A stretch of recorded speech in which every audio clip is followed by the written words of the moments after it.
question of jurisdiction and determination of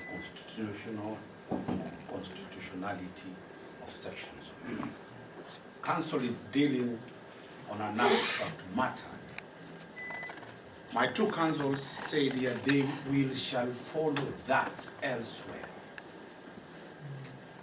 So we have not said this court has no jurisdiction. And we have not said that this court should declare the charge defective or unconstitutional. That is the whole issue we are raising. So my good friend JV is delving into matters that were not raised by any of the defense counsels. Yeah, just to help the court contextualize, when my learned senior Mr. Omari rose, the first thing he told you is that he was going to give you a context and not the law. However, as he started, the first thing he told you is there is a fundamental issue of Article 27. That could have been in record. So what I'm basically saying if I bring him clear, Article 49 that defines provisions for compelling reasons is a constitution. Let me deal with the question. No, I was only finishing that to bring to perspective that the courts here, magistrates, look at Article 49. Yes. They apply it, yes, but they cannot interpret it. So what we are trying to say is that, Your Honor, we are not asking for constitutional interpretations from you, or a finding that is based, or a constitutional finding. All we are saying, apply those ones as the law allows. Thank you, Jan. That admission works for me. I have actually finished my submissions on that. I remind this court, it did not have to come from the defense for me to raise a question of jurisdiction. We are just reminding you that all the articles of the Constitution that were raised cannot be heard or determined by this court, and we will wait to address them before the High Court. I am done with that question. And, Your Honor, we plead with the court to take down that admission by counsel that they admit you are not the right forum to handle issues of constitutional violation. Secondly, I'll now come to the question of the role of the Office of the Director of Public Prosecutions. We have been accused of coming with unclean hands before you.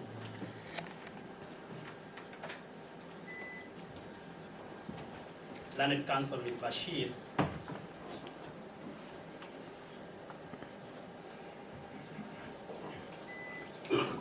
raises a contractual maxim not applicable to criminal law, that anybody who comes to equity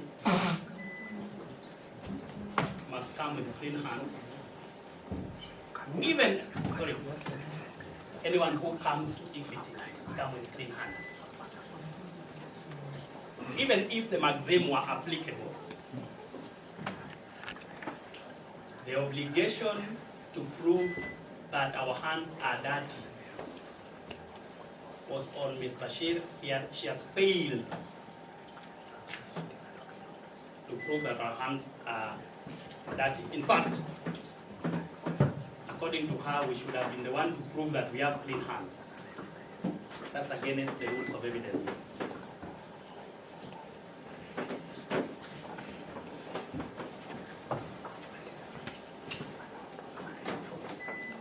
However, Your Honor, this is very critical considering the context of this case. The Office of the Director of Public Prosecutions, as established under Article 157 of the Constitution,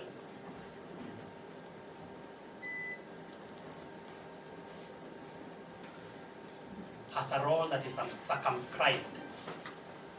That role is clearly delineated.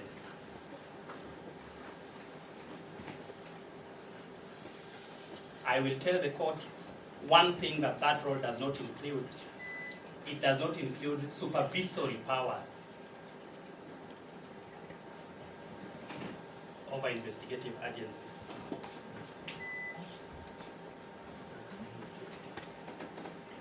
Put differently, the Office of the Director of Public Prosecutions is not an appendage,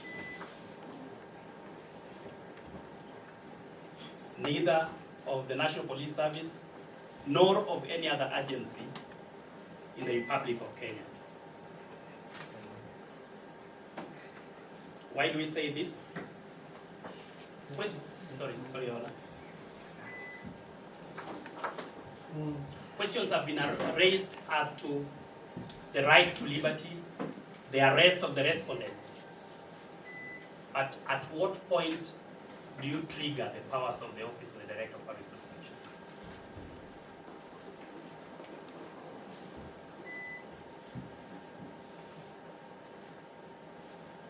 The powers of the DPP in exercising the mandate under Article 157(6)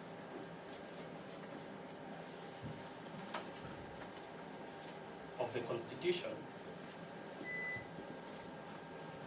are only triggered when an investigative agency has forwarded an inquiry or investigative file.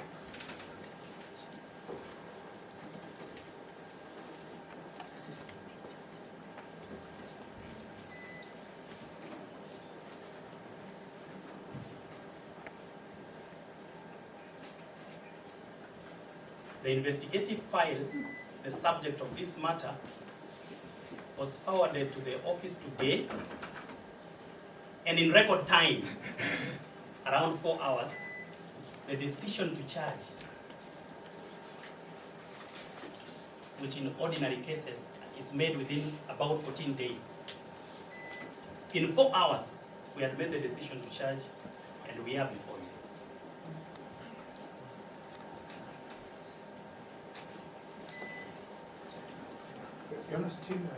To help of counsel, I know the office of the DPP is vacant and they might be shortlisted to contest for that position. Let him look at Article 157(4). If he will be confirmed as the next ODPP, he has the power to direct the police. If he's admitting here that they do not have that power, then we have a big problem. Your counsel is deliberately misquoting me, and I think to his advantage. The powers under Article 157(4) of the Constitution is given, in fact, it's the only power, the rest are mandates. The power of the DPP under Article 157(4) is to direct the Inspector General of Police to carry out investigations into alleged criminal activities. That cannot amount to supervision. In fact, to confirm that, you read Article 245(4) of the Constitution, which, sorry, Your Honor, the law in me is...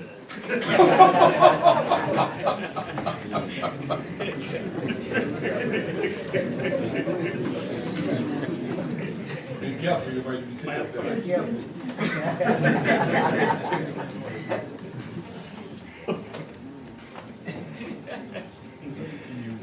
So Your Honor, the supervision of the National Police Service is elsewhere, not with the ODPP.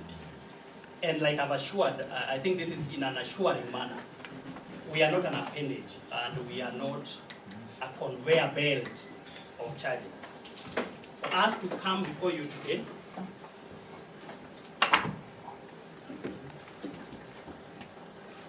as already indicated,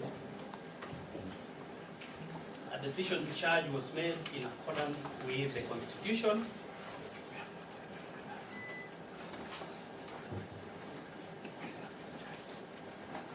The Office of the Director of Public Prosecutions Act number 2 of 2013.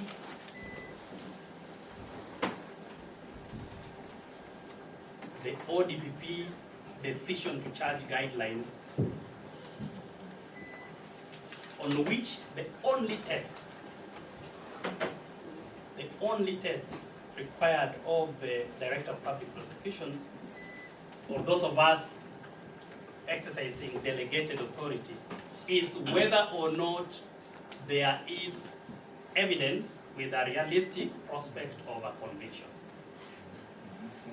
We may have been wrong in making our decision all right, but that determination will be made by the trial court. And that's why we have presented charges before you. We shall be expected to bring evidence. Your Honor, if I may, we do not want to interject our colleagues.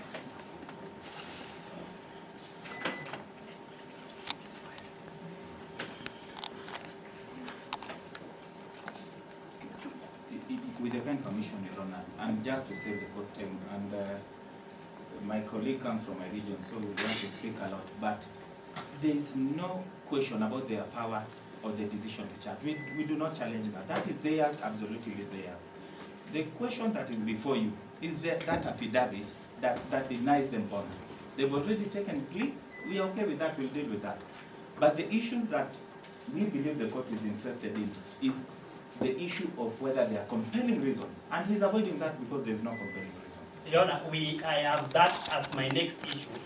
The court was here when a lot of arguments were made on why the office of the DPP has perpetuated an illegality, has violated the Constitution. We have a right to respond to that. That's actually why we're representing the ODPP here. That accusations were made against us. So just like we were very patient with counsel, let them be very patient with us. It is very important to us, just like it is important to their client's case. So I plead with this court to allow me to respond to all the issues that they raised, and I'm almost done.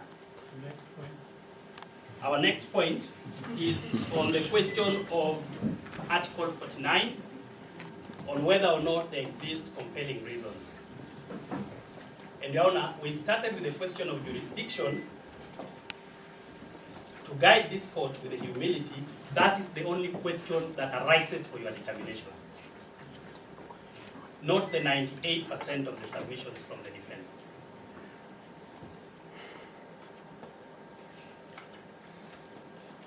Your Honor, first of all is the technical question about whether or not the affidavit is dated. It is not. However, a look at page 2 of the application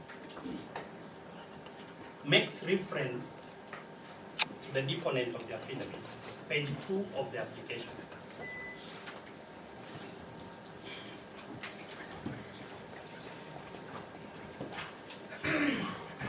It identifies the deponent of the affidavit,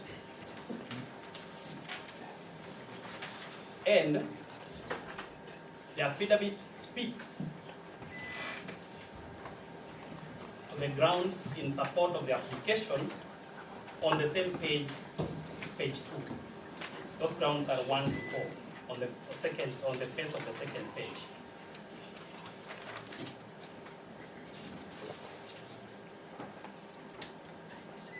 And finally, on that page 2, the application is dated.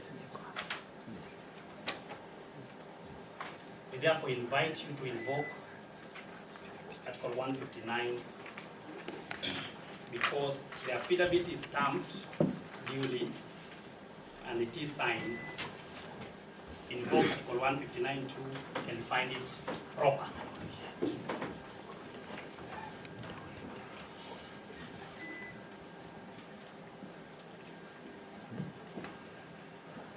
For the avoidance of doubt, no application was made to you to strike it out.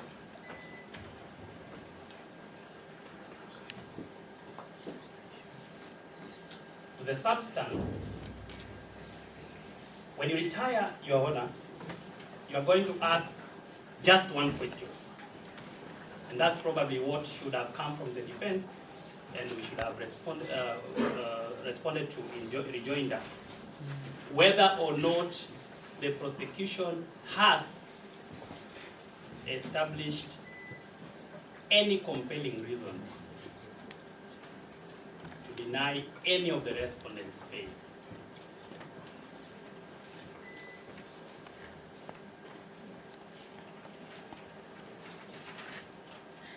I reiterate the submissions of my learned senior on the contents of the application and the affidavit.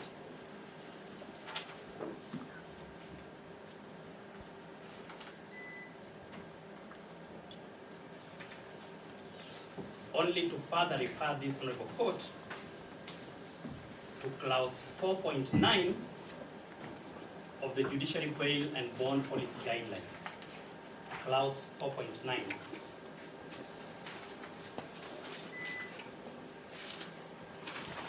And more specifically, 4.9c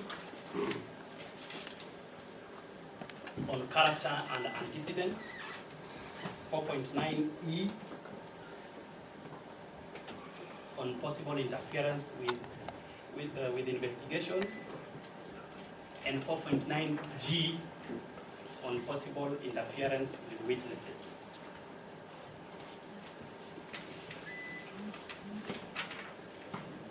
Those grounds are again on the face of page 2.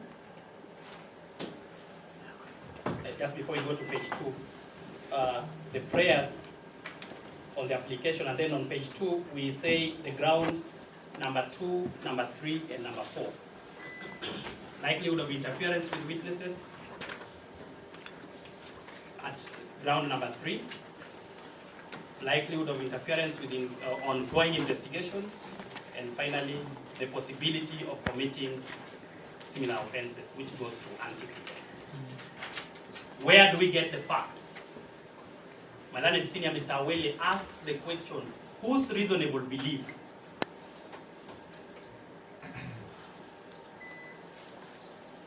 The belief is of one Corporal Geoffrey Mwangi. He identifies that belief in the affidavit, as should be done. What is the source of the belief?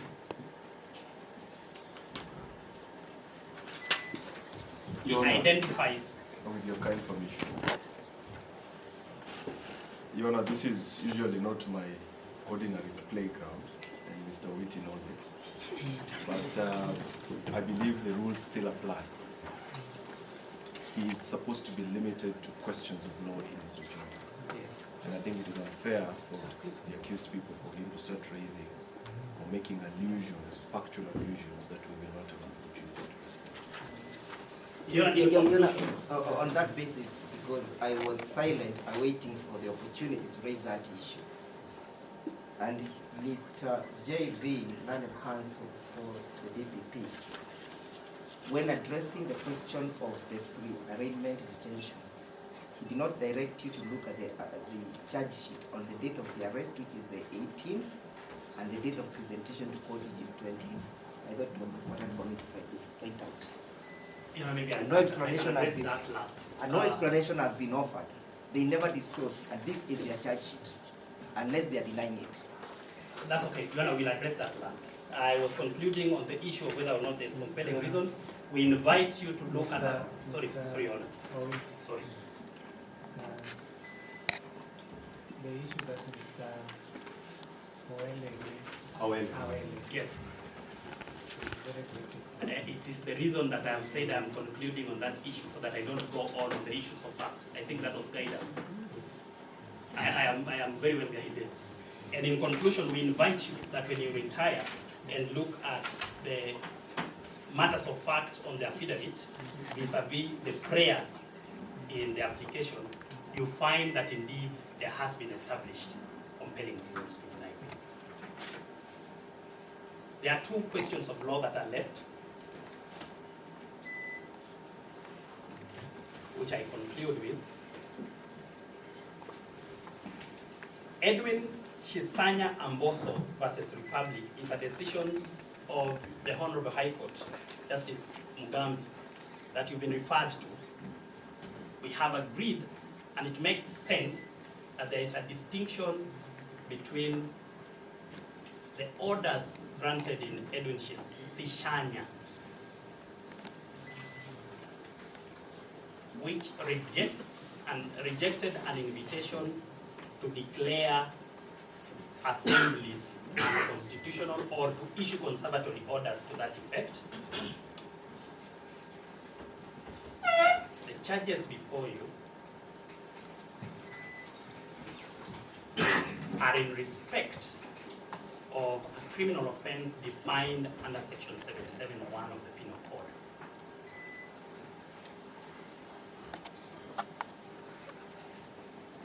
We admit and agree with the defense that there exists orders of the High Court, upholding the right to assembly. Thank you. We, however, are saying that what we have brought before you is charges for alleged criminal offenses which will be determined upon hearing. Finally, the question about the dates on the charge sheet, I would have referred to 3 provisions of the Criminal Procedure Code. One of them, section 89.5, there was no invitation from the defense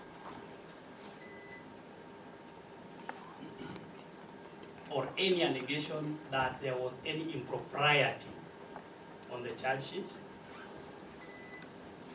And there's no order of this court rejecting charges, which would have happened under section 89.5.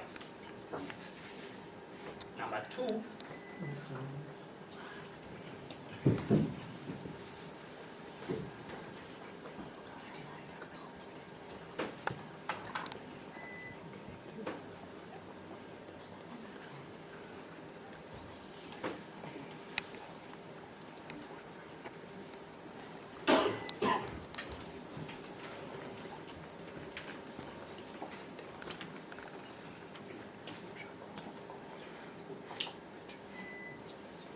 Number 2, section 382 of the Criminal Procedure Code provides for an allowance in error of dates and names, among many other errors. And so that doesn't affect the validity of the charges. Number 3 is that this court has the powers to direct suo motu or upon application by the prosecution to amend charges. That is still available. That power and right exists all the way until before the accused is placed on his defense.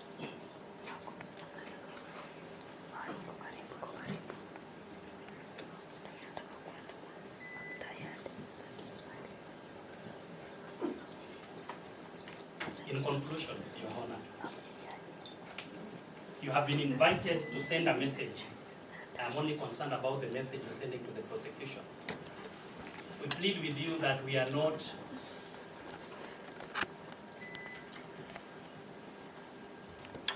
shown, or you've not been shown any fault on our part to send any message.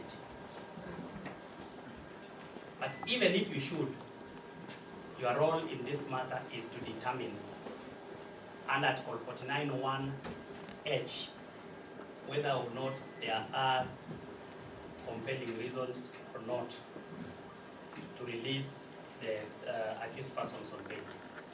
If that is the manner you are going to show or send us a message, we welcome it. It's David threatening the court.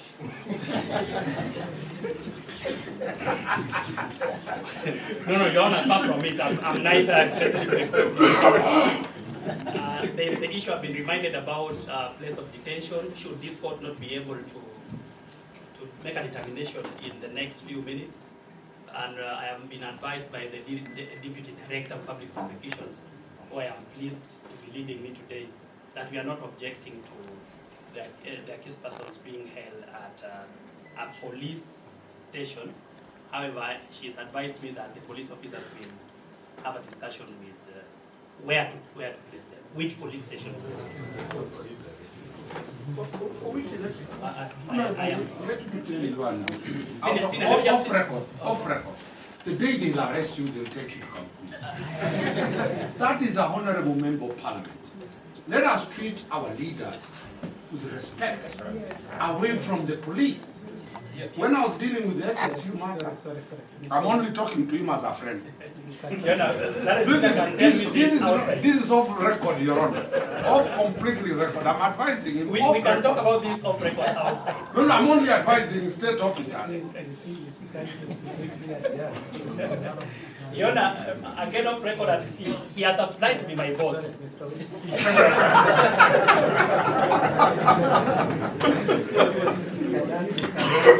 Your Honor, we are done. I'm just reiterating that we have no objection to the accused persons being taken to the station. And when you become my boss, we will still do this. Roman, under me it will be very different. Thank you, Your Honor, for your time. Almost time. Your Honor, very. I know it's completely out of order, but I couldn't fail but notice one thing which my learned good friend did mention, that ordinarily the decision to charge takes about 14 days, but they did it within a record 4 hours, which of course we commend, even though we have reason to worry about the speed at which they approved that charge. Secondly, some of the suspects who were in Wanguru were also driven here at extremely high speeds. So that means I'm just speaking to the urgency in resolving this matter and still renewing the plea that we made before you. Understanding, Your Honor, that really you've had a long day. And if we can get a decision from you before we depart from this court, we will be greatly indebted to the court. But in the event, and then at the earliest, Your Honor, we